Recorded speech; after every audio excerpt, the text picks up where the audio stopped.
এই যে তোমাদের লুসির এখনো ঘুম ভাঙেনি। পাপা আছে না, পাপা যতক্ষণ থাকবে ততক্ষণ লুসি ঘুম ভাঙবে না। যে পাপার পাশে চুপ করে ঘুমোচ্ছে এখন। ওর পাপা যদি সারাদিন শুয়ে থাকে, ও সারাদিন শুয়ে থাকবে, তা উঠবে না। এত দুষ্টু, আদরি, ভীষণ আদরিও, পাপার ভীষণ আদরি।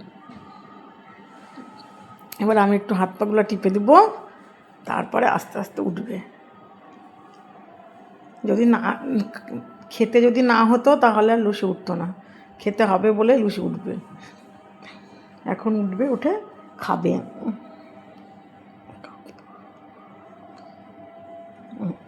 হাত পাগুলো একটু টিপি টিপি দেওয়া হলো। 4টে পা নিয়ে সারাদিন হেঁটে হেঁটে বেড়াবে, টুন টুন টুন টুন করে। এই ছোট্ট ছোট্ট 4টে পা নিয়ে সারাদিন সহ্য হয়?